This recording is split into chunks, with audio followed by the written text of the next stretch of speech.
Okay, now welcome back to everyone on my YouTube channel. Now we are going to discuss class 10 optional mathematics ISC importance questions. Before that, first of all, let me tell you formula. Then after we'll solve numerical problem or we'll practice some numericals problem. Right? अब हामीले चाहिँ पहिला फर्मुलाहरु पढ्नु पर्छ हैन directly numericals problem चाहिँ practice गर्दाखेरि तपाईलाई फर्मुलाहरुको फ्री आइडिया छैन होला हैन त्यसको लागि म थोरै सर्ट टाइममा चाहिँ तपाईहरुलाई चाहिँ मैले थोरै 1 मिनेट 1 वा 2 मिनेट्समा चाहिँ तपाईहरुलाई म फर्मुला रिमाइन्ड गर्ने गइरहेको छु अब त्यसमा हामी अब सबै सेट सल्भ गर्नु भन्दा पहिला मलाई के विद्यार्थी भाइ बहिनीहरुले sir pair of straight line coordinates को पेयर अफ स्ट्रेट लाइन बाट चाहिँ तपाईहरुको चाहिँ अथवा angle between two straight line angle between two straight line पछि हामीले पेयर अफ स्ट्रेट लाइन को कुराहरु गरिन्छ हैन त्यसबाट चाहिँ के न्युमेरिकल्स प्रब्लमहरु गर्दिने त सर जुन चाहिँ भेरी मस्ट इम्पोर्टेन्ट छ एक्जामको लागि भन्नु भएको थियो उहाँहरुको कुरा नै सुनेर म चाहिँ तपाईहरुको पहिला angle between two straight line चाहिँ हामीले गर्न गइरहेको छौं ओके नाउ ढिला नगरिकन without delay let's talk formula है पहिला चाहिँ फर्मुलाको बारेमा डिस्कस गरौँ पहिलाको इक्वेशन्स अफ स्ट्रेट लाइन दुईटा angle between two straight line भनेसी कुनै पनि एंगल्स बनाउनको लागि दुईटा लाइन त चाहिन्छ यतिकै एंगल त बन्दैन हैन यसरी चाहियो यो दुईटा लाइनले एउटा एंगल यहाँ बनाउने हो हैन अब यो दुईटा इक्वेशनको अफ लाइनको हेर्नु है दुईटा लाइनको इक्वेशन्सहरु एउटा भनेको y = m1x + c1 हुन्छ यो एउटा इक्वेशन भयो अर्को भनेको y = m2x + c2 हुन्छ यो भनेको सेकेन्ड इक्वेशन हैन अब हेर्नुस् यो दुईटा इक्वेशन हेर्दै गर्दा तपाईले यहाँ यो भनेको कन्स्टेन्ट हो इन्टरसेप्ट y इन्टरसेप्ट हो यो भनेको m भनेको स्लोप m भनेको के रे स्लोप है m भनेको स्लोप यसलाई tan थीटा पनि भन्ने गर्छ कहिलेकाहीँ m को भ्यालु एंगल दियो भने tan थीटा गरेर निकाल्न पनि सक्नुहुन्छ अर्को स्लोप निकाल्ने फर्मुला भनेको के छ ल भन्नुस् त y2 - y1 / x2 - x1 यो पनि फर्मुला छ कुरा बुझ्नु भयो हो यो दुईटा फर्मुला छ हो स्लोप निकाल्न यसरी सक्नुहुन्छ अब यो त यहाँ चाहिदैन अब हामीलाई के चाहिन्छ हेर्नुस् है यो दुईटा इक्वेशन भइहाल्यो हैन y = m1x + c1 यो भनेको दुईटा इक्वेशन अफ स्ट्रेट लाइन हैन दुईटा स्ट्रेट लाइनको चाहिँ दुईटा इक्वेशन भइहाल्यो अब यो दुईटा स्ट्रेट लाइनबाट चाहिँ एउटा थीटा भन्ने एंगल बन्यो के भन्यो रे यो दुईटा स्ट्रेट लाइनले चाहिँ थीटा भन्ने एउटा एंगल बनायो भने थीटा भन्ने एंगल बनाइसकेपछि theta भन्ने if theta is the angle between these two straight lines then the angle is calculated by or angle is found tan theta = plus minus के हुन्छ m1 - m2 / 1 + m1 * m2 हुन्छ यो कुरा चाहिँ तपाईलाई थाहा हुनुपर्छ यो भनेको के हो दुईटा स्ट्रेट लाइनको एंगल निकाल्ने फर्मुला भनेको यो हो that's why theta = tan inverse plus minus m1 - m2 / 1 + m1 * m2 यो हाम्रो के भयो फर्मुला भयो एंगल निकाल्ने हैन अब हेर्नुस् तपाईहरुलाई चाहिँ अब यो थीटा सीटा इक्वल टु गर्न पर्दैन यो थाहा भयो अब हेर्नुस् यसमा चाहिँ के हुन्छ भन्दा यो दुईटा त के हुन् लाइन हुन् यो दुईटा त यस्तो लाइन हो अब हेर्नुस् कन्डिसन छ प्यारललको कन्डिसनमा के हुन्छ परपेन्डिकुलर केसमा कन्डिसनमा के हुन्छ अब यो एउटा लाइनको स्लोप त एउटा हुन्छ हेर्नुस् त m1 भन्ने एउटा लाइनको स्लोप भनेको के हुन्छ एउटा हुन्छ अर्को लाइनको स्लोप भनेको एउटा हुन्छ भनेसी यो m1 भएको m1 भनेको यो लाइनको स्लोप भइहाल्यो यो भनेको m2 को स्लोप भइहाल्यो यो लाइनको स्लोप भनेको m2 भइहाल्यो हैन त्यो भइसकेपछि अब हेर्नुस् त यदि यो दुईटा लाइन्सहरु अब यो चाहिँ m1 को स्लोप लिएर हिँड्छ यो m2 को स्लोप लिएर हिँड्छ भने यदि प्यारलली गछ भने के हुन्छ m1 = m2 हुन्छ के हुन्छ रे m1 = m2 हुन्छ कहिलेकाहीँ भन्छ तपाईलाई दुईटा लाइन प्यारलली गछन् ल प्रुफ गर भनेको स्लोपले निकालेर प्रुफ गर भनेको दुईटैको स्लोप बराबर निकाल भन्न सक्छ क्वेशनले त्यो क्वेशनको कसरी भन्छ भन्ने कुरामा डिपेन्ड गर्छ अब हेर्नुस् भनेसी for parallel m1 = m2 condition हामीलाई थाहा हुनु पर्छ अब आयो परपेन्डिकुलर केस जब यसरी परपेन्डिकुलर छन् भने त्यो बेला के हुन्छ फेरि on the two lines are perpendicular to each other यदि त्यो दुईटा चाहिँ लाइनहरु चाहिँ परपेन्डिकुलर टु इच अदर छ भने m1 * m2 = दुईटा m1 * m2 को दुईटा स्लोपको प्रोडक्ट भनेको -1 हुन्छ यो चाहिँ तपाईलाई थाहा हुनुपर्छ है के हुन्छ रे for parallel case m1 = m2 for perpendicular case m1 * m2 = -1 फेरि भने for parallel case m1 = m2 perpendicular case m1 * m2 = -1 अब फेरि एंगल निकाल्ने दुईटा लाइन्सको एंगल निकाल्ने फर्मुला के हो दुईटा स्ट्रेट लाइनको एंगल निकाल्ने फर्मुला भनेको tan θ = plus minus m1 - m2 / 1 + m1 * m2 okay अब without delay let's practice some numericals problem important numericals problem है फर एससी को लागि ओके ओके हामीले चाहिँ फर्मुला बेस्डमा पहिला हामीले यो पहिलेको कुरा त फेरि मार्क्सको कुरा गइहाल्छ हैन मार्क्सको कुरा त गरिहाल्नु पर्छ तपाईको कोअर्डिनेट्सबाट सबैभन्दा बढी क्वेशन सोध्ने भनेको तपाईको यो pair of straight line equation of straight लाइनबाट नै सोध्छ कि त 4 मार्क्समा कि त 4 मार्क्समा कि त 5 मार्क्समा कि त 2 मार्क्समा कि त 1 मार्क्समा नत्र भने सबैमा सोध्छ 1 मा पनि सोध्छ 2 मार्क्समा पनि सोध्छ 4 मार्क्समा पनि सोध्छ 5 मार्क्समा पनि सोध्छ 5 मार्क्समा चाहिँ यहाँबाट सोध्यो भने सर्कलबाट सोध्दैन सर्कलबाट सोध्यो भने यहाँबाट सोध्दैन तर 4 to 1 चाहिँ 100% सोध्छ है 4 मार्क्समा 2 मार्क्समा र 1 मार्क्समा अब हेर्नुस् त यो क्वेशन भनेको 2 मार्क्सको सर्ट क्वेशन हो if the slope of two straight line are √3 and 1/√3 respectively find the acute angle between them acute angle भनेको के होला भन्नुस् त acute angle भनेको less than 90 degree less than 90 degree यो दुईटा स्ट्रेट लाइनको चाहिँ स्लोप दिएको छ मैले अघि लाइन देखाएको थिएँ नि दुईटा स्ट्रेट लाइनको के छ स्लोप दिएको छ m1 र m2 दिएको छ हैन त्यसको चाहिँ त्यो दुईटा एंगलले चाहिँ त्यो दुईटा स्ट्रेट लाइनले बनाउने एंगल भनेको लेस देन 90 डिग्री छ भनेको acute angle 90 degree less than भन्दैन यसले के भने एक्युट एंगल भन्दा थोरै छ भनेको 90 डिग्री भन्दा कम छ भन्यो पहिले भन्थ्यो 90 डिग्री भन्दा कम छ भनेपछि धेरै निक्लिन्छ भने हामीलाई थाहा भइसक्यो अब हेर्नुस् कसरी गर्ने ल हेर्नुस् त सजिलोसँग गर्न सकिन्छ हेर्नुस् है how easily we can do this questions look here if the slope of two straight line m1 कुन हो √3 हो m2 कुन हो गिवन सिवन स्लोप सबै आफै लेख्नु होला है 1/√3 भइहाल्यो theta equal to angle what भइहाल्यो हैन हामीलाई फर्मुला के त छ ल भन्नुस् त tan theta equal to plus minus m1 minus m2 upon 1 plus m1 into m2 okay हैन ल हेर्नुस् अब हेर्नुस् त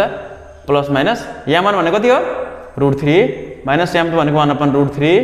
अपन 1 प्लस यो भनेको √3 इन्टु 1/√3 भ्यालु सब यो क्यान्सल भयो हैन अब हेर्नुस् प्लस माइनस यो √3 इन्टु √3 के हुन्छ 3 हुन्छ माइनस 1/√3 अपन कति भयो यहाँ यो 1 प्लस √3 त क्यान्सल भयो 1 बचेको बचेन अब हेर्नुस् फेरि यो के भयो 2/√3 भयो हैन भयो नि अब हेर्नुस् त यो भइसकेपछि इन्टु सरी अपन 2 भयो अब हेर्नुस् और tan theta equal to plus minus यो के भयो 2/√3 इन्टु यो कहाँ गयो 2 1/2 भयो क्यान्सल भयो कति आयो tan theta equal to plus minus कति आयो 1/√3 अब tan theta equal to negative लिनु परेन के रे एक्युट एंगल लिनु भनेछ भनेपछि लेस देन 90 नै लिनु पर्यो गर्दाखेरि 1/√3 भयो हैन अब हेर्नुस् 1/√10 को कतिको भ्यालु हो ल भन्नुस् त tan थीटा इक्वल टु यो भनेको tan 30 को भ्यालु हो हैन tan 30 को भ्यालु नि अब हेर्नुस् यो tan यसरी काट्न मिल्दैन है theta equal to tan inverse tan 30 tan गयो थीटा इक्वल टु 30 डिग्री भनेपछि कति एंगल है छ 30 डिग्री है छ भनेर हेर्नु त कति सजिलोसँग तपाईहरुले गर्न सक्नुहुन्छ ओके नाउ नेक्स्ट क्वेशन अब अर्को क्वेशन गरौँ है अब हेर्नुस् हाम्रो नेक्स्ट 2 मार्क्स के मैले अर्को क्वेशन गर्दैको छु यो चाहिँ प्यारलल र परपेन्डिकुलर को केस छ हेर्नुस् त द लाइन ax + 3y + 5 = 0 छ एउटा लाइन दिएको छ इक्वेशन्स अफ लाइन दियो एउटा लाइन दियो हैन अनि परपेन्डिकुलर टु द लाइन यो इक्वेशन्स अफ लाइन चाहिँ परपेन्डिकुलर छ कुनसँग भन्दा यो पोइन्ट्स भएको सँग यो दुईटा पोइन्ट्स भनेको त कुनै पनि एउटा लाइनको दुईटा पोइन्ट हुने हो नि त हैन यतिकै दुईटा पोइन्ट त हुँदैन एउटा लाइनको दुईटा पोइन्ट सँग अनि यो चाहिँ तपाईको इक्वेशन अलरेडी दिएको छ अनि यो चाहिँ तपाईको के भयो यो एउटा दुईटा इन्ड पोइन्ट भएको लाइनसँग परपेन्डिकुलर छ ल त्यसो भने a को भ्यालु निकाल भनेको छ क्वेशनले हेर्नुस् है पहिलो कुरा त हामीले परपेन्डिकुलरको केस भन्ने बित्तिकै के छ हामीले याद हुनु पर्यो m1 * m2 = -1 हैन भनेपछि दुईटा स्लोप एउटा यो इक्वेशनबाट स्लोप आउने भयो एउटा यो पोइन्टबाट स्लोप आउने भयो अब हेर्नुस् त हामीले कसरी गर्न सकिन्छ अब हेर्नुस् है सोलुसन इक्वेशन अफ लाइन भनेको कति छ ax + 3y + 5 = 0 यो भनेको कुन जस्तो छ हेर्नुस् त अब हेर्नुस् है स्लोप यहाँ माने के हुन्छ माइनस कोएफिसिएन्ट अफ x मैले अघि तपाईलाई भनेको थिए कि यो बिर्से हैन भनेन हैन यो स्लोप निकाल्ने फर्मुला भनेको दुई तीनटा तरिकाले हुन्छ के एउटा m = tan थीटा हुन सक्छ अर्को पोइन्ट त्यसको बेला y2 - y1 upon x2 - x1 हुन सक्छ अर्को भनेको coefficient of x upon coefficient of y हैन m1 = minus coefficient of x भनेको कति छ हेर्नुस् त x को कोएफिसिएन्ट भनेको a y को कोएफिसिएन्ट भनेको 3 भनेपछि कति भयो m1 = -a/3 ओ एउटा m1 आयो अब हामीले निकाल्नु पर्यो के छ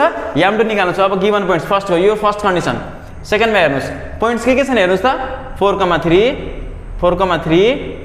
एन्ड 6,-3 छ अब m2 निकाल्नु पर्यो भने के हुन्छ फर्मुला ल भन्नुस् त पोइन्ट दिएको बेलामा ल भन्नुस् त भन्नुस् मैले फर्मुला भनेको थिए तपाईलाई y2 - y1 upon x2 - x1 कति हुन्छ y2 भनेको कति छ 6 - 4 अपन -3 - 3 कति आयो हेर्नुस् त m2 = 6 - 4 2 -3 - 6 1 3 जा m2 = 1 अपन -3 भयो हैन कति भयो -1/3 भयो अब हेर्नुस् त फर परपेन्डिकुलर केसको लागि के हुन्छ m1 * m2 = -1 हो के हैन m1 कतिको छ -a/3 इन्टु यो भनेको -1/3 इक्वल टु -1 कति भयो त minus minus plus a by 9 equal to -1 भनेपछि a इक्वल टु कति आयो -9 भनेपछि the required value of a is -1 sorry the required value of a is -9 भनेर तपाईले कति सजिलैसँग गर्न सक्नुहुन्छ हेर्नु त परपेन्डिकुलरको केसमा अब हेर्नुस् अब त्यसपछि हामीले प्यारललको केसमा चाहिँ यदि यसमै प्यारलल केस भएको भए त m1 = m2 गरिन्थ्यो m1 = m2 गरिन्थ्यो त्यसैले सजिलैसँग भ्यालु निकाल्न सकिन्छ okay now Okay, now this question is very most important questions and most repeated questions in ASE है तपाईको यो यहाँबाट तपाईको 4 मार्क्स मा सोधेको छ नि यो अहिलेसम्म 4 चोटी सोध्यो 73 74 75 76 रेगुलर सोधेको क्वेशन हो यो तपाईहरुको 4 मार्क्स मा हैन त्यही भएर मैले यो क्वेशन नै सल्भ गर्दैछु यहाँ चाहिँ हेर्नुस् त find the equations of any one straight line एउटा स्ट्रेट लाइनको इक्वेशन निकाल्नुस् line passing through the point 4, -1 बाट लाइन तपाईको पासिङ छ and making an angle 40 degree जसले चाहिँ कति एंगल बनाएको छ भन्दा 45 डिग्री बनाएको छ with the line 2x - 3y = 5 छ गिवन एंगल कति छ ल भन्नुस् त पहिलो कुरा त तपाईहरुले गिवन इक्वेशन लेख्नुस् है सोलुसन हैन गिवन इक्वेशन कति छ हेर्नुस् त 2x - 3y = 5 छ कि छैन पहिलो कुरो यो इक्वेशनको पहिला स्लोप निकाल्नुस् स्लोप m1 = के हो भन्नुस् त minus coefficient of x upon coefficient of y हो हैन अब हेर्नुस् m1 = माइनस यो x को कोएफिसिएन्ट कति छ 2 छ y को कोएफिसिएन्ट कति छ -3 छ भनेपछि m1 भनेको कति आयो 2/3 किनकि यो माइनस माइनस क्यान्सल भयो भनेपछि m1 आएको हैन अब हामीलाई त के छ भन्दा m2 निकाल्नु पर्ने छ के निकाल्नु पर्ने छ रे m2 निकाल्नु पर्ने छ हाम्रो एंगल कति दिएको छ 45 डिग्री दिएको छ भनेपछि नाउ हामीलाई के थाहा छ tan 45 डिग्री tan थीटा भन्ने थाहा छ नि हजुरलाई हैन दुईटा लाइनको एंगल कति बनेको छ 45 डिग्री बनेको छ भनेपछि plus minus m1 - m2 upon 1 + m1 * m2 यो त तपाईलाई थाहा छ tan 45 भनेको कति हो 1 = प्लस माइनस हैन m1 कति हो 2/3 2/3 - m2 अपन 1 + m1 भनेको कति छ 2/3 m2 भइहाल्यो हैन अब हेर्नुस् यति भइसकेपछि 1 = प्लस माइनस 2 - 3m2 m2 भयो अपन 3 + 2m2 अब यो 3 3 त एलसीएम ले यस्तै कट हुन्छ तलको हैन अब यति भइसकेपछि यहाँ के भयो हेर्नुस् त कन्डिसन और 3 + 2m2 = प्लस माइनस 3 - 2 - 3m2 यो भएको हैन हेर्नुस् त यो 3 + 2m2 त 1 सँग मल्टिप्लाई हुँदै गयो प्लस माइनस यहाँ छँदैछ अब हामीले यतिकै खोल्न त मिल्दैन किन यहाँ प्लस माइनस छ अब टेकिङ पोजिटिभ गर्नु पर्यो 3 + 2m2 = 2 - 3m2 अब हेर्नुस् 3 यो यता आउँदा 3 - 2 = -3m2 - 2m2 भयो हैन अब हेर्नुस् 3 - 1 कति 2 कति 1 भयो = 5m2 - 5m2 भयो m2 = -1/5 क्वेशनले हामीलाई के भनेको छ भन्दा कुनै एउटा इक्वेशन निकाल भनेको छ के भनेको छ रे ल भन्नुस् त कुनै एउटा इक्वेशन निकाल भनेको छ अब हेर्नुस् त हामीलाई कुनै एउटा इक्वेशन निकाल्नु पर्छ भनेपछि हामीलाई यो m2 को एउटा भ्यालु थाहा भएपछि भयो है हामीलाई एउटाको भ्यालु किनकि अब हामीले पोजिटिभ निकाल्ने नेगेटिभ पोजिटिभ लिएर निकाल्यौं अब नेगेटिभ निकाल्दा अर्को भ्यालु आउँछ भनेपछि यो m2 को भ्यालु दुईटा आउँछ भन्नुको अर्थ दुईटा इक्वेशन आउँछ भनेको दुईटा इक्वेशन निकाल्नु पर्दैन भनेर फेरि क्वेशनले हामीलाई भनेछ हेर्नुस् त find the equation of any one straight line भनेछ एउटाको इक्वेशन निकाल भनेछ भनेपछि हामीले m2 को एकचोटी भ्यालु निकालेर नेगेटिभ भ्यालु निकालेर गरे भने फेरि अर्को m2 को दुईटा भ्यालु आउँछ फेरि दुईटा गर्दा जाँदा इक्वेशन पनि कति आउँछ दुईटा आउँछ त्यो नगर भने क्वेशनले एउटा मात्र इक्वेशन निकाल भने अब यति आइसकेपछि नाउ है अब हेर्नुस् त पासिङ थ्रु द पोइन्ट कति हो पासिङ पोइन्ट कति हो 4, -1 अब हामीलाई के थाहा छ भन्दा y - y1 = equation straight line भनेको m2 x - x1 हैन अब हेर्नुस् त y - y1 भनेको कति हो y1 भनेको +1 = -1/5 x - 4। अब हेर्नुहोस् त 5y भाइ कि भएन 5y + 5 यो उल्टी भएको y - y = m2 x - ठीक छैन भनेपछि इक्वल टु -1 + 4 कति आयो